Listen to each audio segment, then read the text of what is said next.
Welcome to the Horse Girl Gazetteer. Join Georgia and Kate as we dive into this week's conversation. From health and fitness to communication and understanding, we are determined to develop our maps and help you to develop yours.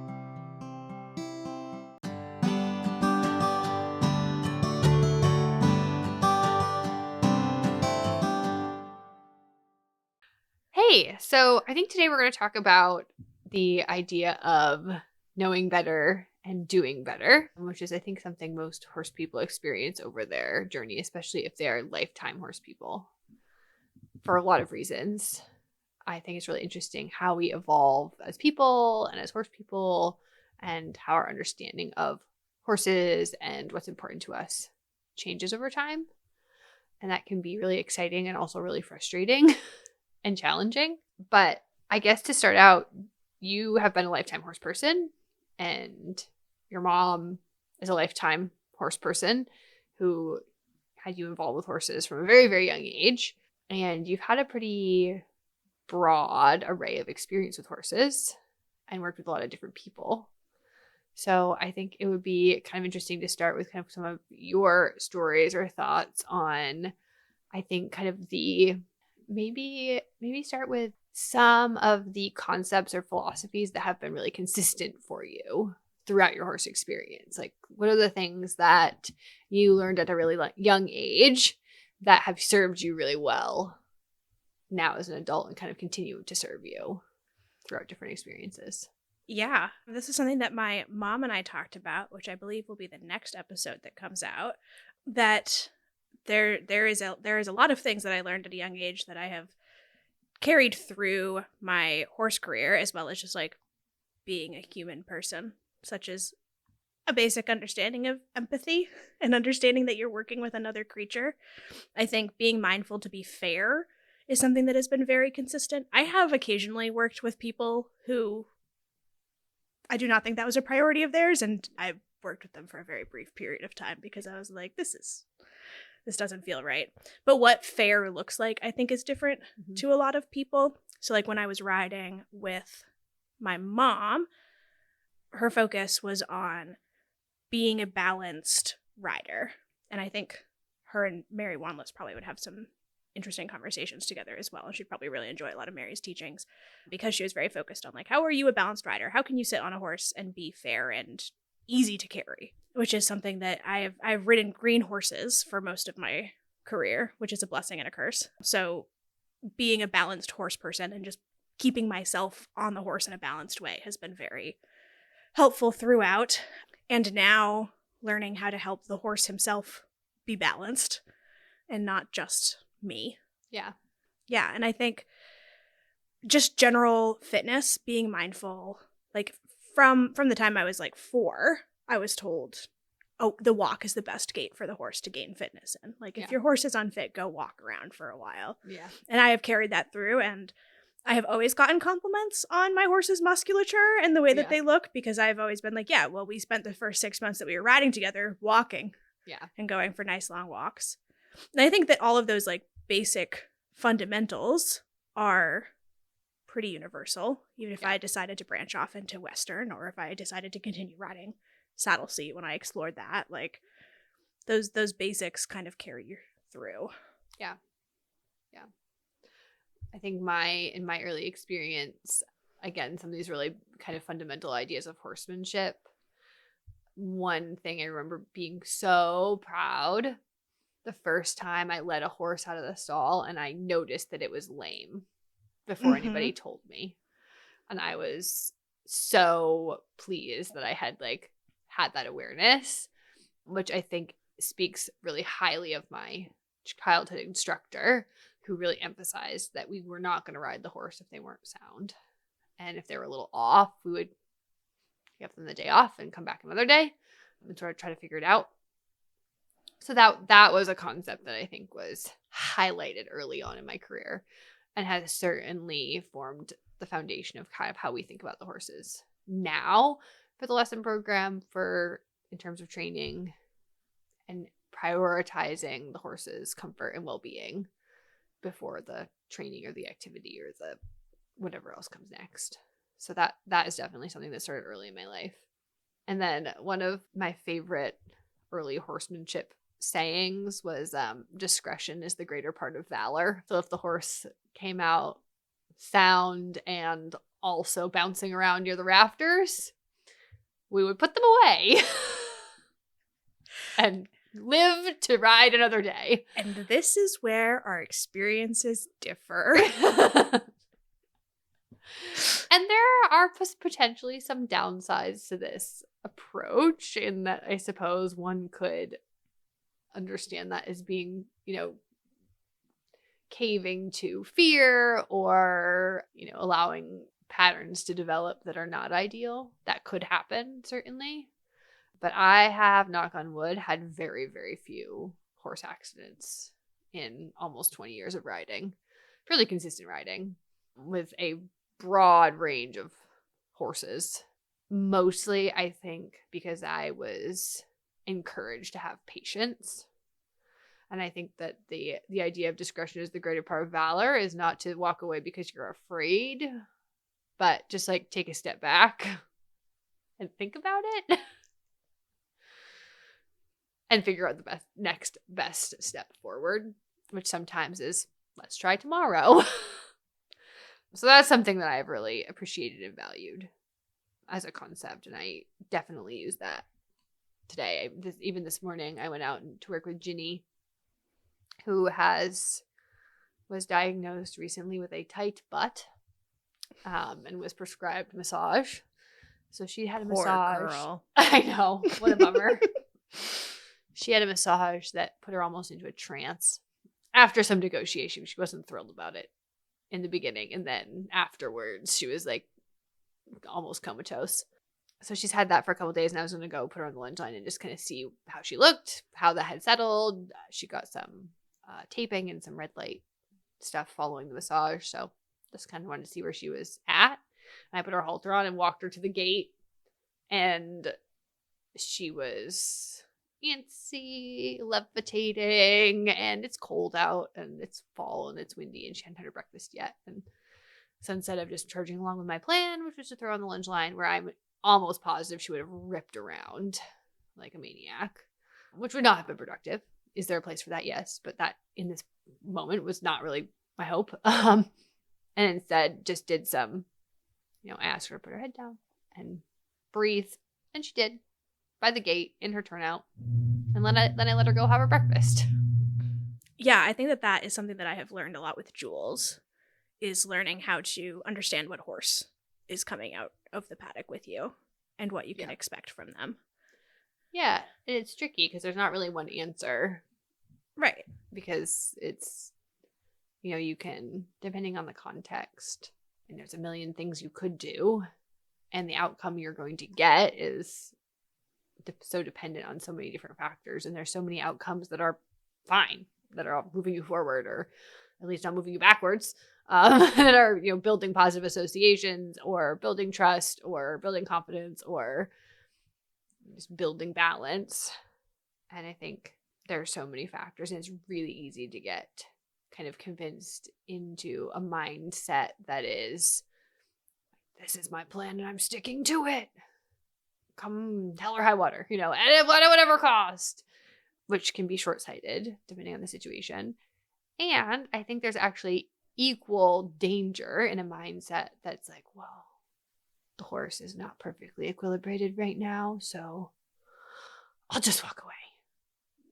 Well, there's a time and a place for both of those. And, if you never face the challenge, if you never bring your horse into, an elevated state of learning, they're not going to ever learn. I think the Harmony Horsemanship model talks about the horse's energy level and being aware of where their energy level is and what their threshold is. And the theory is that the horse does the best learning when they're kind of in the 5 range, when they're in like a calm, connected state, where they're alert, they're paying attention, they're interested, they're curious, they're kind of elevated energy enough to be functional, to do something. They're not asleep, but not, in the 8, 9, 10 range, where they're kind of heading for being out of control, too anxious, too worried, not capable of thinking, processing, learning. But that learning happens when you take a horse that's in a 5 state introduce them to something new, interesting, a new ask, a new situation, a new context that brings them up 5, 6, 7, 8, maybe 8. And then you have the tools to kind of bring them through that stress back down to that 5 state. That's where they learn, and that's where they gain confidence. I think a lot of times we think about when we talk about the horses, but I'm interested as an instructor, how do you go about guiding your students through this? Because you are teaching people how to do better, so that way they Totally. or how to know better, so that way they can do better. Totally. So like, how do you? Is it similar for you when you're teaching a student, or like what does that look like? Yeah, that is a challenging part of being an instructor, because you're monitoring kind of the energy level of, and I say energy kind of more broadly than just like movement, I guess, the emotional state of the horse and the rider at the same time, and like how they're influencing each other.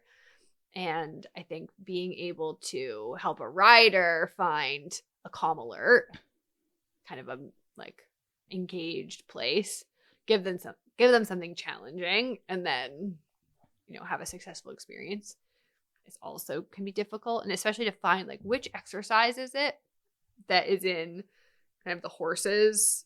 In the mental health field, they would call it zone of proximal development. Like when are they in the place where they're challenged enough to make progress, but not challenged so much that they are afraid? So how do you find an activity that's within the horse's kind of learning zone and also within the rider's learning zone? That can be really challenging. And also, that's kind of what's fun about the puzzle. It's like, which thing do we pick away at this? And this can be a really big challenge with green horses, green riders. I think this is why that's so difficult, is that a more confident or experienced horse, you're going to be well within their comfort zone for a lot more activities, which gives you more opportunities to help the rider learn, you know, whatever it is you'd like to work on. Whereas if you have a green horse, green rider, it's a very, very small window of things that are going to be a positive experience for both parties. So navigating that certainly is really challenging. And you also have a lot of students right now who are adult amateurs who have recently purchased their own horses. Yeah. And I have heard a number of times from people that like, well, I learned it all wrong as a kid. I have to relearn everything. Yeah. And I think that there's a lot of guilt that goes along with that. And like, I can empathize with that a little bit. There are definitely some horses who I think about now as an adult who I rode as a kid who I was like, yeah, I would do things very differently now. So like, I'm curious how you help like respond to people. Not that it is your job to guide people through their emotional lives, but I know you are frequently put in that position. So I'm curious kind of how you help be like, it's not that deep. There's a couple of things. One is thinking about the learning process in a linear way. I think we're very tempted to think about learning as a linear progression. You know, I like check off the boxes and then I've achieved the thing and then I get the certificate, you know, that kind of system. You know, I do first grade and then I do second grade and then I do third grade. And if I pass, I get to go to the next thing. And like I learn this thing, then I go to the next thing. And I don't know if I mentioned this on a different episode, but this is one of those like weird things from childhood that stuck with me that nobody would have guessed would have. But I remember being at a parent teacher conference and, you know, where they weren't really talking. I was there, but they were talking about me, not to me. And I think they were explaining the new math curriculum to my parents. And I was very excited because there were workbooks and I was that weird kid. And so they were explaining the new workbook to my parents. And they were explaining that the educational philosophy behind this particular curriculum was the idea that learning is more of a spiral, so that you are introduced to the concept, you practice it, you're introduced to several other concepts, you circle back to the first concept, add a layer of complexity. And now you start to be able to put these different concepts together and you keep cycling back to these kind of foundational ideas that are in third grade math or whatever. And I don't know why in third grade that stuck with me, but it just did. And I think it's a really, really useful way to think about it. And it's something that we talked about in the clinic with Mary that I was riding in a couple weeks ago, in that we are going to just keep coming back to the basics, and that great riding is the basics again, you know? But I think that that can be really helpful if you're in a situation where you feel like you're relearning. It can feel like, oh, that was all a waste of time, or that was all wrong, or like, what have I been doing this whole time?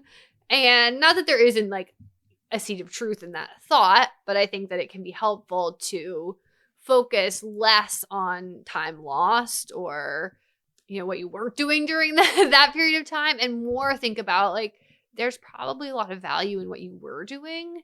And this new way of thinking is going to build on what you had been doing in the past.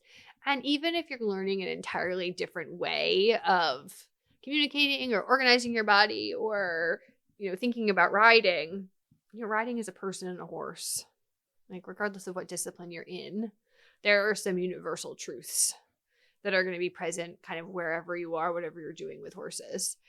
And it may be that you had in the past experienced something that you're like, oh, well, now I know that was actually the opposite of what I wanted to be doing now.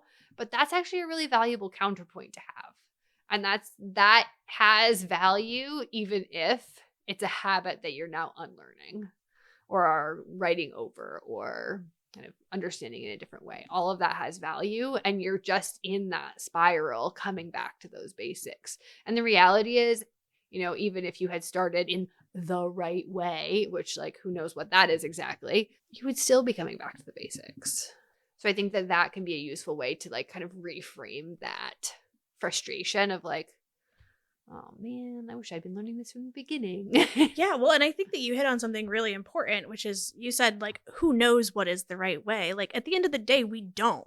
Right. Like, who's to say that the way that we are training our horses and riding our horses is the best way for them? It probably isn't. There probably is something that could be done better. There is always going to be something that could be done better. And this is like kind of a guess, and I'm curious if you would agree with this, but when I talk to people who are feeling guilt, or when I myself have felt that guilt, I think that there's a lot of ego tied up in that too. Yeah. And a lot of like, I should have known better. And it was like, how? Yeah. You didn't have the tools to know better. Like me looking at my younger self and looking at other people, like if you didn't know better, there's no way on earth you could have done better, actually. Like, and like, that's not to say that you don't have a responsibility to learn. You absolutely do. But if you are having those recollections and that like retroactive view, you are doing that learning. You are moving in the right direction. Like, and that's kind of evidence of your progress. Right. Like, that thought is actually evidence of growth. Right. Yeah, I think that's very important. And, you know, especially people who are having that thought and are like, wow, I really want to be able to show up for my horse in the best way. And I want to do right by my horse in the best way that I can. I think it's really easy to get stuck in the downward spiral of I'm just not good enough and I never will be. And to some extent, yes, you know, like hard truth, we can always be better. I'm not impressed by a lot of top riders that I see. Like, there, even at the top of the sport, there are still things you could do better. Like there's always, you know, more to explore. And I think a little bit of acceptance of that is a little bit important. It's not very comfortable, but you know, it may be important to say, yeah, there's always going to be more I can do. And like, there's the joy, right? That's the fun of it. This is like why it's great. You're never going to arrive, right? It's the journey, not the destination. Yeah. Okay. We've said it a million times, but it is a little bit true, you know, like that is part of this experience. And I think horses bring it out, make it even more obvious because we feel so responsible for them as partners. I think it's interesting that you say that that's the joy of it, that there's always more to learn. I have recently gotten very into chess. Okay. Just follow me on this. And I was watching this video and somebody was talking about how some people don't get into chess because it has been solved. It is a game that has been solved. And it has been solved by machines. Yeah. And like the counterpoint to that is, okay, but you have not solved the game. Yeah. And so like that's where the joy in playing chess is learning and figuring out and failing and all of that. And I think it's really interesting that there is like a universal truth to that too. Like people really like learning and they really like figuring it out. Yeah. And like I think that's part of what draws people to horses is there's always something to figure out. Like in when you go to work with your horse, it's going to feel different than when you go to work with somebody else's horse. Or if you go to work with lesson horse A, it's going to feel different than with lesson horse B. And like, there's always a puzzle. And just, I think it is so much more worthwhile to enjoy solving it than to worry about the mistakes you made 3 games ago. Right. Well, because those were all part of the process, right? That was part of the learning. Mm-hmm. And as a rider myself, in training horses and learning to ride them better, and knowing that I want to ride in a way that builds them up and doesn't break them down. I want to be sure that I'm sitting them on them in a way that builds them up and doesn't break them down. I want to be asking them to do things in a way. I want to have a training progression that is building them up, not breaking them down. And I feel such a responsibility for that it can be paralyzing, like completely paralyzing. It's like, well, if I'm too, I feel like if I'm going to be too strong, then that's not nice. And that's a bad experience. But if I'm not strong enough, then I'm unclear. And then the horse is confused. And like, I mean, myself doing this professionally, I'm walking that line that we are all walking about how do I communicate clearly. And I think that, that's one of the kind of core things in riding, one of the core skills, concepts, challenges of riding is how do I walk the line of being clear without being rough and without being a wallflower. And that is hard. And I have had, I think JJ Tate told me in a lesson once that if you are showing up with the right intention and with that attitude, and you are in a consistent program with that purpose and that philosophy, that has already gotten you like halfway there for your horse. And it was, and the goal is actually not to be perfect. The goal is to keep doing better. Yes. And that part of that process is making mistakes. Yes. In part because you have to feel out the whole, like, as you're learning a skill, you actually have to feel out the things that are wrong before you can actually identify what in your body and the horse's body is the right place to be. And then tomorrow it's going to be different because it's going to be a different day. So you're still feeling out, like, you're kind of, as in the learning process, it's almost like you're like exploring territory and trying out different feelings to figure out which one brings you and the horse into a better balance most often. And I think that having that kind of permission to make mistakes while you are on this kind of journey of learning to do better, learning better balance. How do you get to a better balance? How do you improve your strength, your fitness, your understanding? All of that was really, really important in kind of getting through the paralysis of trying to find the right answer. Yeah.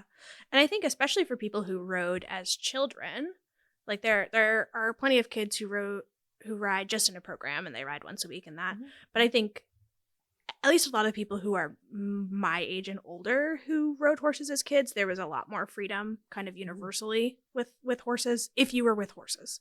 And I know for myself that was very true. Like I've talked a lot about, like, I would just get on and go bomb around a trail or do whatever I wanted.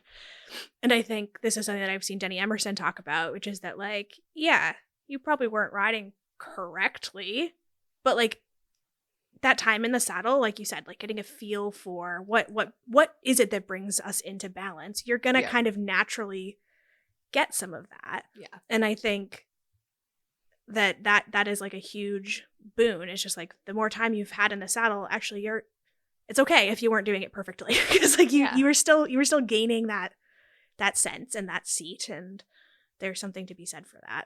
Yeah. As people are turning this corner and are trying to do better, what would you say is like a good step forward? Like for people, I think for people who are in a program, it's obvious, work with your trainer, keep working with your trainer. But if somebody's like, I think I'm just kind of doing it wrong, but I'm not really sure. Like what do you do? I really enjoyed speaking with Chris Lombard this summer, actually, because he's someone who's in the area doing horse training and works with a lot of people with their horses. And one of the things that I think I would like to kind of pick up from Chris, and would love to work with him a little bit more actually, is he has this focus on the idea that like what you need is actually already inside you. Like you already have awareness and you already have intuition and you already have self-knowledge and the ability to gain additional self-knowledge. And we saw him at the Common Ground Fair this summer, and he was working with his horse in a round pen surrounded by an audience. And he was talking about the connection that those people who are all strangers to his horse, that they already kind of have a sense of knowing something about this horse they've never met before. Maybe they've never met any horse before. And that there was some, you could get spiritual and philosophical about it, but, as fellow beings of the planet, some sort of communication that is already present. And I think kind of the idea he was leaning into is that you can listen to that and trust that.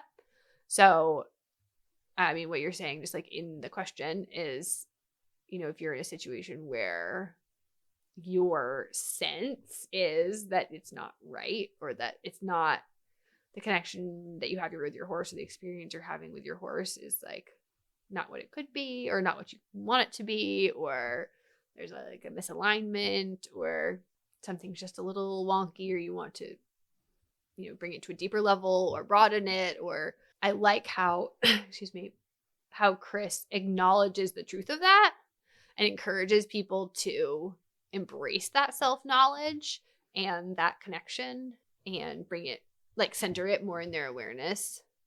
So I think that's a first step, is just like acknowledge what you do have and like what the feeling is you are getting from your horse. What is the feeling? What are the patterns and the habits you already have? Like what exists now? Where are we now? What patterns do we live in with ourselves, with our horses? What is your self-talk? Like, what is the voice in your head saying most often in relation to your horse? What do you think your horse is communicating to you? Like, what the behaviors that your horse is doing? I mean, this is like a truth that I believe, is that all behavior is communication. I believe this to be true. So, in the behavior that your horse is displaying, what are they trying to say to you? One of my roles as like a horse trainer instructor, especially with this idea from Chris of like starting from what you already have as a connection with your horse, even if you're a beginner, is I think interpretation.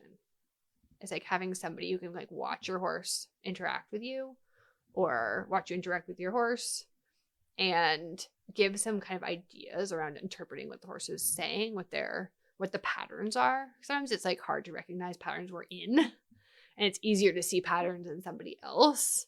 So having someone who can do that for you, I think, is really valuable. And that is something you could train your friends to do, Yeah. Right? Even somebody who doesn't necessarily know much about horses. And I mean, this is a little bit set your ego aside, or, have somebody who's willing to put their ego aside and say, like, I'm just trying to figure out patterns. Like, I'm doing these things with my horses. What is the sequence of events that's being repeated? What is the pattern? That gets you a long way. Of course, if it's a trainer, that can be helpful because they might have some more insights into patterns they've seen before. Because that's most of what we do as trainers, is like, we have seen so many patterns so many times. We can see your pattern with your horse, match the patterns with other horses, and have a couple ideas of which way to go to change the pattern. I mean, that's what we do. Yeah. That's in the most simplistic way. That's kind of what our role is. Yeah. To corroborate that, I mean, like my spouse is not horsey. Yeah. Does not really didn't enjoy being around the horse as much. Used to ride with me when we were like first dating, but since has been like, it's your thing. But has developed a really good eye for when a horse is off. Yeah. And like at times is better than mine. Like, can't always tell you exactly what it is, but we'll be like, that there's something wrong with that horse. Like, that's off. And sometimes it'll be like weeks later when it'll be like, yeah, so he popped an abscess actually. And they'll be like, I told you there's something wrong with that horse. Then it's crazy. And they have watched me ride enough that they're pretty good at noticing my patterns. And like when I was not riding with a trainer, when I was riding Thunder a few years ago, they watched me ride a couple of times and they were like, why are you doing this thing? Like I was leaning on my inside rein, and they were like, what are you doing? That looks wrong. You can do it better than that. And I was like, oh, you're right. Grumble, grumble, grumble, So, grumble, grumble. grumble, grumble, grumble, grumble, grumble. So, like, yeah, you can absolutely. It just takes somebody paying attention for a little while. Yeah. And you can get that help. Yeah, lots of just pattern recognition. And like I said, sometimes that means setting your ego aside a little bit and being open to really being in, Mary would say, noticing mode, and getting out of the analyzing mode and the planning mode and into just like, what is going on? Like, what am I feeling in my body? What am I feeling like emotionally? And, you know, how is the space changing? What is the sequence of events? Being able to just like really be in noticing mode is really important and really, really hard. Mm-hmm. It is so fascinating how programmed we are to, when we're writing especially, I think, to fix the thing, and how hard it is to get students into noticing mode. Because I often will say, and this is a very Mary Wellness strategy, is to say, like, okay, on a scale of 1 to 10, you know, whatever we're working on, where are you on the scale? And they will not answer and say, well, what should it be? And I'll say, no. I said, right now, in this moment, what is your thigh doing right now? And they'll be, I have no idea. And I was like, okay, well, you know, repeat and let me know what it is doing. Because if you don't know where you are, you have no way of knowing which direction you should go to get where you're going. Mm-hmm. So I think that self-awareness piece is just like a huge part of the whole equation. It's even helpful when you do know what you're supposed to be doing. Because sometimes you'll say to me, you'll be like, what's your thigh doing? And I'm like, it's sitting on the saddle. It's definitely on the saddle right now. And you're like, mm-hmm. So, like, yeah, sometimes it is just like having it brought to your attention. And you're like, oh, yeah, I do know how to ride. Yeah. I can ride the horse. Yeah. Oh. Yeah. But it's hard. And, like, I think that there's I want to, like, validate the fact that it is hard to, like, look back at yourself and be like, I did that wrong. I could have done that better. Like, that in and of itself it's vulnerable, even if you're just saying it to yourself, because it means admitting you're wrong. And people are really bad at that. Yeah, it's hard. It's hard to think that, like, you want to always have done the best for your horse. And it's hard to look back and see, like, well, now I know that it could have been better. Well, it actually couldn't have, because that was the situation it was. And you actually can't change that. You did do the best you could in that time. And now you know better, whether that means you in the future will set the situation up differently, whether you'll get different instruction, whether you have more awareness, whether you're going to make a different plan, if you're going to change your attitude about it, like all of those things. I fairly firmly believe that people do the best they can with what they have, just all the time. 100%. But if you think you're doing the best possible, you're wrong. Right. Right. There's always going to be more that you can learn and do. And that's, like I said, that's kind of the fun of it. Yeah. Like, I think that's something that, like, an instructor I didn't ride with for very long, but did have a lot of respect for. One of her go-tos was, if your instructor doesn't have an instructor, you should find a new instructor, because there is always something to be learning, and, like, nobody knows it all. No. I teach much better if I'm riding more. Yeah, of course you do. Instructors. Of course you do. Like, there's so much to learn, and it keeps it exciting and interesting and new ways of looking at. And somebody's reminding you to put your thigh back on the saddle. Yep. My little weird habits that I do and the ones that I'm aware of. Yep. Keep doing it. Nope, you've done it too much. Nope, not enough. Or here's a new one to add to your list. I think one more thing that can be really a helpful way to think about it if you're somebody who's navigating new learning, or is in a situation where they feel like they're in the relearning process or riding a green horse. And if you're feeling like you are in that kind of perfection paralysis, which I think we often find ourselves in, I certainly do. I think Dom Schramm introduced this idea to us at a clinic. And it was like the idea that you and your horse kind of have a bank of goodwill. And I'm not going to say this the same way he did, but I think I can get the idea across. You have a bank of goodwill, and everything you and your horse do together, every experience your horse has with you, you're either making a deposit into the bank or you're making a withdrawal from the bank. And as you're teaching the horse, what we'd like to be doing is making a lot of deposits. And this is why we break things down into tiny, tiny baby steps for baby horses. As you're just like, and here's 50 cents, and here's 50 cents, and here's 50 cents. And they're like, yeah, this is great. And they just keep building in confidence because they keep having good experiences. You've got this huge bank of good experience. And then something goes a little wrong. You ask a little too much. They have a bad experience, right? It's going to happen. First of all, Oh, well.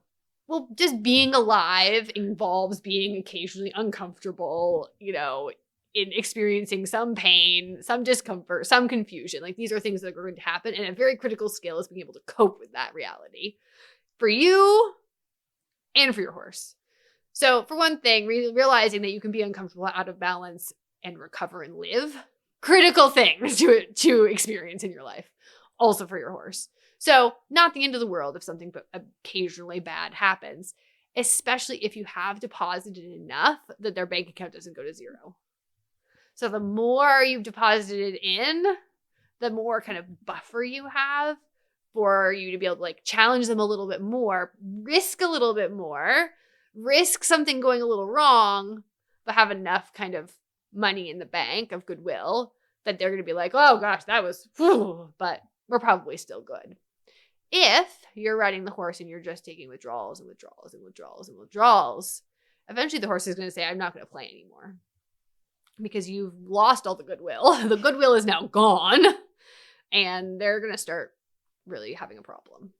Mm-hmm. But this can be a really helpful way to think about it because you can look back and think about your experiences and say like, okay, my last couple of rides did I put more deposits in the bank or did I take more withdrawals? And again, it's not bad to take a withdrawal. That's going to happen in the learning process. If you're not occasionally messing up, you're probably not really pushing yourself or you're probably not pushing their skills. Like it's going to happen. It's not a bad thing.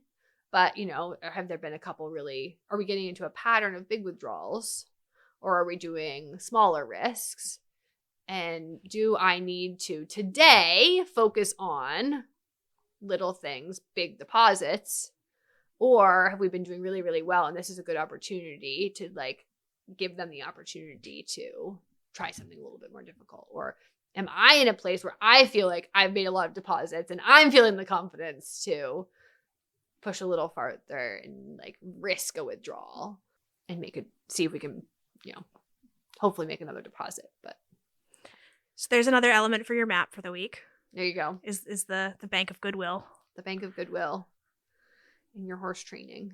And this is something if you're working with a trainer, this is a nice way, you know, if you feel like, well, I'm not the trainer, so I don't really know, or I don't know how to assess what they're doing because like they have more skills than I do. Is your trainer putting in more deposits or are they making more withdrawals? Is your horse ending their sessions mostly with goodwill or are they ending their sessions upset, frazzled, etc.? This is a really good way as someone who maybe feel like they don't know as much as their trainer and wants to like respect their trainer's knowledge. But, you know, you also want to be your horse's advocate. If you're with a trainer that's making more withdrawals, then maybe time for a conversation, which can totally be done in a respectful way. Oh, yeah. There's no problem with asking questions or getting clarification or say like, I'm just noticing this happening. Can you tell me more? Yeah. What are your thoughts? Just, you know, as a trainer, if somebody comes to me and says like, can you just explain to me what your thinking is on this? I can like, I love to talk about myself. You know? Most people do. Most people do, right? I'd love to share what I'm doing or what I'm thinking. It's almost like that's why we started a podcast. Yeah. I love that. I think that's a great place to wrap up. Yeah. And thanks for chatting about this. I feel like it's something that's been very present for both of us personally and in our community. Definitely. Yeah. There's like lots more stories that we can talk about. So many more. I mean, we could probably do a whole nother episode on what doing better has looked like. And maybe we at will. Hideaway. We will. But that will be a conversation for another day. We'll talk to you later. Thanks for joining us this week at the Horse Girl Gazetteer. You can find us online at Horse Girl Gazetteer on Facebook or Instagram, and Horse Girl Gazette on TikTok and Patreon. You can also email us questions or comments at horsegirlgazetteer@gmail.com. Georgia can be found at LOL_itsGeorgie on Instagram, and Kate can be found at Hideaway Acres on Facebook and at Hideaway Acres Horse Farm on Instagram. If you find yourself enjoying our content, please leave us a review and share the link with your friends to help them find their way to us. We appreciate any and all support. Talk to you later.